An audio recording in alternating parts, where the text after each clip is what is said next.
अस्सलाम वालेकुम, नमस्ते, नमस्कार। आज बहुत ही ख़ास मैंने एक ये वीडियो में बहुत ख़ास कुछ डेवलपमेंट हुई हैं जो आपके साथ शेयर करनी है। ख़ास तौर पर मैंने आज बात करनी है रिटायर इंडिया के सुप्रीम कोर्ट के रिटायर जस्टिस मरकांडे काजू जी के हवाले से। मैं उनको उनको थैंक यू कहता हूँ। Thank you India. अक्सर ये परसेप्शन है कि मैं इंडियन मीडिया का कभी कभी थोड़ा बहुत ऑपरेशन वगैरह करता रहता हूँ टाइम टू टाइम। तो वो ऑपरेशन तो मैं पाकिस्तानी मीडिया का, पाकिस्तानी पॉलिटिशियन का भी करता हूँ। तो इसलिए मेरे इंडिया के कुछ दोस्त नाराज़ हो जाते हैं कि आप इंडिया के, भाई ऐसे नहीं हैं, हमें इंडिया से कोई भी नहीं है। आई लव इंडिया। मैं आज ये कह रहा हूँ आई लव इंडिया। आज इंडिया से एक अच्छा पैगाम आया है जस्टिस मरकांडे काजू जी की जानिब से। वो मुसलमान नहीं हैं, हिंदू हैं, लेकिन मैं इंतहाई इज़्ज़त करता हूँ। आपके सामने जस्टिस मरकांडे जी काजू जी को मैं सलूट कर रहा हूँ, सलाम कर रहा हूँ। उन्होंने जो ईमेल की है पाकिस्तान के मौजूदा चीफ जस्टिस उमर अता बंदयाल को, बड़े अच्छे मशवरे दिए हैं। पाकिस्तानी सियासत के हवाले से उन्होंने कुछ मशवरे दिए हैं, मैं उनकी भी तारीफ़ करता हूँ, अप्रिशिएट करता हूँ। पाकिस्तान में उसने जस्टिस मरकांडे काजू जी ने पाकिस्तान के जजों की बेबसी और लाचारी देखी है, और उस लाचारी पर वो बोले हैं। थोड़ा सा उन्होंने पाकिस्तान के जजों के ज़मीर को भी झंझोड़ा है अपनी। ये आप सुनिएगा प्लीज़। ये सराब बरक़ात साहब ने उनका इंटरव्यू लिया है, तो आप यूट्यूब पर सुन लीजिए। लंबा इंटरव्यू है, मैं उसको कुछ ऐसे आपको सुना भी देता, लेकिन अगर मैं मरकांडे जी की वो सुनाऊंगा तो फिर मेरी बात नहीं होगी। तो इसलिए सबसे पहले तो मैं पाकिस्तानियों को और इंडियंस को, इंडियन मीडिया के लोगों को ख़ास तौर पे ये अर्ज़ करूंगा कि आप ज़रूर ये मरकांडे जी का इंटरव्यू देखिए, जो सौराब बरक़ात साहब ने, पाकिस्तान के एक जर्नलिस्ट हैं, नौजवान माशाल्लाह बड़े अच्छे जर्नलिस्ट हैं, उन्होंने जो लिया है। तो आप उस इंटरव्यू को सुन लीजिए कि जस्टिस साहब ने क्या कहा है। दूसरी बात मैं ये भी आपकी खिदमत में रखूँगा कि जस्टिस मरकांडे काजू जी ने पाकिस्तान के चीफ जस्टिस को, उमर अता बंदयाल साहब को, सुप्रीम कोर्ट के चीफ जस्टिस को एक ईमेल की है। उसमें ऐसी बेबसी पर उसने ये मशवरा दिया है कि अगर आप अपने मुल्क में अपने मुरवजा मरूजी आलात के मुताबिक, मुरवजा कवानीन के मुताबिक फ़ैसले देने में या उन फैसलों पर अमल दरामद करने में नाकाम हैं, तो उसके बाद आपको इस सुप्रीम कोर्ट के चीफ जस्टिस की सीट पर बैठने का हक नहीं रहता। तो बेहतर यही है कि बाइज़्ज़त तौर पे एक काम जो कि आपके फ़राइज़ मनसूबी में शामिल है, वो काम आप नहीं कर सकते, तो फिर आप उस सीट को छोड़ दें। दूसरी बात यह है कि अगर हुकूमत वक्त आपके इंसाफ की राह में रुकावट है, ऐसे ही है सारी, और वो जस्टिस मरकांडे जी सारे हालात से अच्छी तरह से आगाह हैं, इसलिए उन्होंने कहा है कि हुकूमत वक्त आपके रास्ते में रुकावट है। तो ऐसे हालात में भी आप इन छोटी सी मरहात के लिए, या आप उस मरकांडे जी ने कहा है जी कि आप थोड़े से पैसों के लिए सैलरी के पीछे लगे हुए हो, तो ये तो अल्लाह पर यकीन की बात है। एक मुसलमान का अल्लाह पे यकीन होता है, राज़िक अल्लाह की ज़ात है, इज़्ज़त देने वाली अल्लाह की ज़ात है। तो जस्टिस उमर अता बंदयाल इस कदर अगर बेबस हैं, लाचार हैं, मजबूर हैं, तो ऐसे हालात में उनको ये तो अपनी सैलरी के लिए नहीं जाना चाहिए, उसको इस अदालत से या इन सब से अलग हो जाना चाहिए। इससे उनकी इज़्ज़त में इजाफ़ा होगा, उनके कद में इजाफ़ा होगा, और लोग इस बात को अप्रिशिएट करेंगे, पसंद करेंगे। चे जाए कि जैसे आप ग़ुलामी, उनकी हुक्मरानों की ग़ुलामी करते रहें, नहीं, ऐसे नहीं होता। तो ये इस हवाले से हम थैंकफुल हैं। इसलिए मैंने कहा, मैं इंडिया वाले जो दोस्त समझते हैं कि वो खान सर पटना वाला जो है उसका मैंने ऑपरेशन किया था, वो मीडिया से ताल्लुक़ रखने वाला आदमी है और बहुत बड़ी उसकी फ़ैन फॉलोइंग भी है, बड़ा तगड़े लेवल का वो यूट्यूबर्स है। 2 उसके यूट्यूब के चैनल हैं, और एक चैनल तो उसका मेरे ख्याल में 20 मिलियन से भी ऊपर उसके सब्सक्राइबर हैं। दूसरा चैनल उसका है, और वो एजुकेट करता है लोगों को, और गलत एजुकेट करता है, इसलिए मैंने उसके ख़िलाफ़ किया, वरना मुझे उससे भी कोई लेना देना है। एक तो उसने अपना नाम, वो हिंदू है, तो अपने आप को जैसे मरकांडे काजू जी हैं, उन्होंने अपने आप को हिंदू कह रहे हैं, हम उसको हिंदू होने के बावजूद हम उनकी इज़्ज़त करते हैं। यह नहीं है कि मुसलमान किसी की इज़्ज़त नहीं करते, मुसलमान तो अल्हम्दुलिल्लाह तमाम अकायद का एहतराम करते हैं। हम तो तमाम अकायद के लोगों को इज़्ज़त भी देते हैं, उनके साथ दोस्तियां रखते हैं, ऐसी कोई बात नहीं है, वो अकीदा उनका अपना है।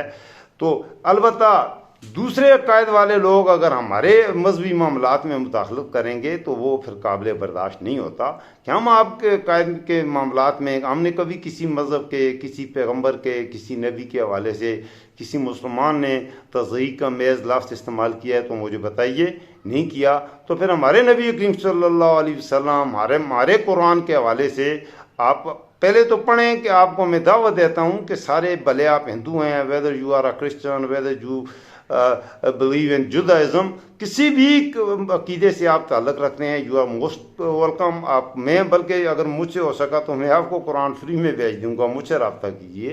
तो अगर आप हिंदू हैं, किसी भी हैं, आप कुरान का मुताला कीजिए, आपको पता लग जाएगा कि है क्या। बाकी झूठी बातें कर देना यह मुनासिब नहीं होता। यही बात हमारे नबी करीम सल्लल्लाहु अलैहि वसल्लम के हवाले से वो झूठे बोतहानात लगाते हैं सहाबा कराम की ज़िंदगी के हवाले में, तो ये चीज़ें काबिल बर्दाश्त नहीं होती। अदरवाइज़ मैं एक पाकिस्तानी मुसलमान हूँ, अल्हम्दुलिल्लाह। मैं आज कह रहा हूँ, मीडिया पर कह रहा हूँ, यहाँ पर मुझे पाकिस्तान में कोई देखता है या इंडिया में देखता है, मैं सबको कहता हूँ I love Pakistan because Pakistan is my motherland. I love India, I love India, India is my neighbour, I want to visit India, I want to offer my Friday सलाह इन दिल्ली जामा मस्जिद। मैं दिल्ली की जामा मस्जिद में चाहता हूँ कि कभी जाके जुमा पढ़ूँ, लेकिन आप मुझे जाने नहीं देते, वीज़ा की पाबंदियाँ, ये वो। तो जस्टिस मरकंड पांडे जी को मैं ये अर्ज़ करूँगा कि उनको, इंडिया वालों को मैं ये कहूँगा कि हम नफ़रत के बीज नहीं, फसलें नहीं बोते।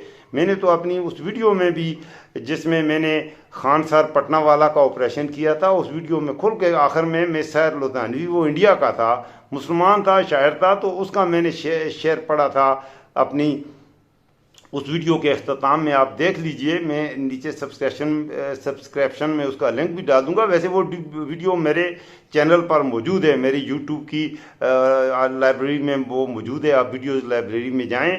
तो उस वीडियो के आखिर में मैंने कहा था, इसलिए शरीफ इंसानों जंग टलती रहे तो बेहतर है, आप और हम सभी के आंगन में शम्मा जलती रहे तो बेहतर है। तो एनीवे उनका मैंने, अदरवाइज़ इंडिया से हमें कोई भी नहीं है। मेरे दादाजी अल्लाह बख्शे हुआ करते थे, वो इंडिया में एक लंबी अपनी ज़िंदगी का ऐसा उन्होंने गुजारा, वो हमें इंडिया के वाक़यात सुनाया करते थे, बड़ा मज़ा आता था। मेरा तो जी चाहता है कि मैं इंडिया की विज़िट भी करूं। तो बहरहाल जस्टिस मरकांडे जी काजू ने जो कहा है, ये पाकिस्तान एक तो उनके हम थैंकफुल हैं कि उन्होंने बहुत ही मुस्बत अंदाज में मौजूदा हुक्मरानों को भी थोड़ा सा इनके ज़मीर को झंझोड़ने की कोशिश की है, नहीं झंझोड़ा। फिर इमरान खान को उन्होंने बड़ा अप्रिशिएट किया और उनके बारे में उन्होंने गुड विशेस भी जाहिर की हैं, और साथ ही उन्होंने कहा है कि पाकिस्तान का कोई फ्यूचर नहीं है अगर उसने यह मौका ज़ाया कर दिया। तो इमरान खान बड़े अरसे के बाद, बल्कि उसने कहा है कि कंजू जी ने कहा है कि इमरान खान पहला जेन्युइन लीडर आया पाकिस्तान का, और उन्होंने इमरान खान से मोहब्बत और अकीदत का इजहार किया है। अब मैं आता हूँ, मेरे पाकिस्तानी दोस्त जानना चाहेंगे, इंडिया वाले तो जानते हैं मरकांडे काजू जी के बारे में, वो रिटायर्ड जस्टिस हैं, और उन्होंने गाय के ज़बह होने के हवाले से मुसलमानों को जो इंडिया में कत्ल कर दिया जाता है, मारा जाता है, कि वो गाय की, क्योंकि हिंदू दोस्त इज़्ज़त करते हैं, तो उनकी खिदमत में उस हवाले से मरकंडे काजू जी ने कहा था कि मैं तो गाय का गोश्त भी खाता हूँ, और इस तरह की बातें उन्होंने की थी।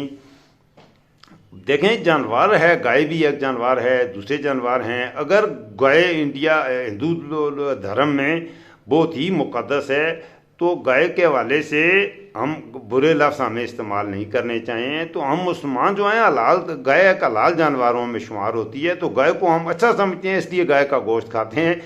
सूर को हम अच्छा नहीं समझते, तो हमारे गर्दन पे आप छुरी फेर दें, आप कहें सूर का गोश्त खाएं, कोई मुसलमान कभी सूर का गोश्त नहीं खाएगा, और 100 गुनाह कर लेगा। गलतियां होती हैं ज़िंदगी में, लेकिन आप किसी मुसलमान के आगे सूर का गोश्त रखेंगे तो आप यकीन कीजिए, मेरा नहीं ख्याल कि कोई मुसलमान क्या कहते हैं सूर का गोश्त खाएगा। बाकी हर गुनाह करके भी सूर का गोश्त बहरहाल नहीं खाएगा। तो अर्ज करने का मतलब यह है कि गाय जो है उसे हम भी पसंद करते हैं, गाय का दूध पीते हैं। तो जस्टिस मरकांडे जी ने जो कहा था गाय के हवाले से कि यह गैर फितरी बात है कि इंडिया के जो हमारे हिंदू दोस्त हैं, एक अहम ग़िज़ा है जिसे आप नहीं खा रहे। गोश्त एक अच्छी ग़िज़ा है जो आपके जिस्म को एनर्जी देती है, तवानाई देती है, तो आप गोश्त खाइए। क्यों नहीं खाते गोश्त? अपने आप को आप वेजिटेरियन बनाते हैं, जबकि दुनिया में फिर आप पाकिस्तान पर या इंडिया के मुसलमानों पर यह इल्ज़ाम ना लगाएं। अगर आपको इतनी अकीदत है तो गाय का गोश्त तो अमेरिका वाले भी खाते हैं, उनके साथ आप दोस्ती क्यों करते हैं? रूस वाले भी खाते हैं, इंग्लैंड, जर्मनी, फ्रांस, जितने भी दुनिया के मुल्क हैं, हर जगह पर मासवाए इंडिया और नेपाल के, दुनिया के सारे मुल्कों में गाय का दूध भी पिया जाता है, ज़िबा किया जाता है, काटा जाता है। इसका मतलब यह नहीं है गाय का गोश्त हमारी सबसे अहम ग़िज़ाई चीज़ है, हम कैसे छोड़ सकते हैं? पाकिस्तान में तो ये चीज़ है। तो ऐसे हालात में आप अगर ये कहते हैं तो ये आपकी गलत सोच है। अदरवाइज़ हमें इंडिया से ना कोई नफ़रत है ना कुछ। मैंने इसीलिए शुरू में नमस्कार कहा, मैंने थैंक यू इंडिया कहा, और मैं ये भी मैंने कहा कि आई love Pakistan and I love India, I love Indian people. बाकी जहाँ तक इस बात का ताल्लुक है वो खान सार पटना वाला है, उस तरह के जो लोग हैं, उनके जो नज़रियात हैं, वो इंडिया के लोगों को भी तो गुमराह कर रहा है। कि आप बताएं, वो पीछे नक्शा लेके उस पर लाइनें लगा के यहाँ से इंडिया यहाँ जाएगा, यहाँ से जहाँ जाएगा, मडगास्कर पे कब्जा कर लेगा, बंदरबाज से वो बलूचिस्तान पे स्ट्राइक करेगा, यहाँ से वो हांगकांग जाएगा, पहले वो हांगकांग से चाइना के फलां इलाके को कब्जा करेगा, यहाँ से तिब्बत पर कब्जा करेगा। पूरी दुनिया को वो मार रहा है और इंडिया को इस तरह के तमाशे कर रहा है। फिर पाकिस्तान के हवाले में से तो उसका कोई भी इंटरनेशनल इशू होता है तो वो जो खान सार है पटना वाला, वो उसमें घसीट कर पाकिस्तान को ले जाता है। मैंने उस पर रिसर्च की, उसके बाप का नाम का मुझे पता नहीं चल सका। वैसे वो अपने कायद से वो नज़र आ रहा है, वो एक हिंदू है, तो उसको खान सार तो अपना नाम भी नहीं रखना चाहिए। मैंने उस वीडियो में कहा था मैं पठान हूँ, अल्हम्दुलिल्लाह। तो पठान है तो पठान तो मेरी तरह के लोग होते हैं तकरीबन जितने भी हैं। आप मेरी शक्ल सूरत भी देख लें, मैंने उस वीडियो में भी यही कहा था, पठानों की वो शक्ल भी नहीं होती जो खान पटना वाला क्या कहते हैं, और वो बकवास करता है, इतना झूठ बोलता है। इसलिए मैंने उसके खिलाफ कुछ बातें की थी लास्ट वीडियो में, आज भी करता हूँ और आइंदा भी करता रहूँगा।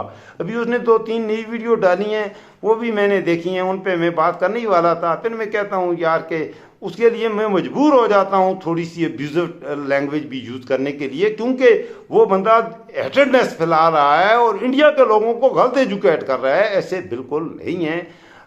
आप जो है हकीकत की दुनिया में ज़िंदा रहें। इंडिया के दोस्तों से मैं कहूँगा तो अभी चलें, इस वक्त मेरा ये टॉपिक नहीं है, उस पर मैं कल या परसों इंशाल्लाह, कल तो ईद है तो उसमें आपको एक नई वीडियो डालूंगा, उसमें खान साहब को थोड़ा सा और एक्सपोज करने की कोशिश करूँगा। इस वक्त मेरा मौजू था, मैंने शुक्रिया अदा किया मरकांडे काजू जी का, इंडिया का, और इंडिया के लिए अपनी मोहब्बत का इजहार भी कर दिया। ये अब मैं आपको बताने लगा हूँ, मरकांडे काजू जी जो हैं रिटायर्ड जज, उन्होंने जो मशवरे दिए हैं वो आप प्लीज़ यूट्यूब पर ज़रूर देखिए। आप बड़ी उसमें ख़ास आपको नज़र आएगी, मालूमात भी नज़र आएगी, और पाकिस्तान के जो हकीकत मंजर कशी है वो किसी पाकिस्तानी ने इतने अच्छे अंदाज में नहीं की। इसलिए मैं थैंक यू कह रहा हूँ जस्टिस मरकांडे काजू जी को कि पाकिस्तान के मौजूदा जो मरूजी हालात हैं इनकी जिस अच्छे अंदाज में उन्होंने की है, अक्कासी की है, किसी पाकिस्तानी जर्नलिस्ट ने, किसी पाकिस्तानी पॉलिटिशियन ने भी मेरे ख्याल में इतने अच्छे अंदाज में नहीं की।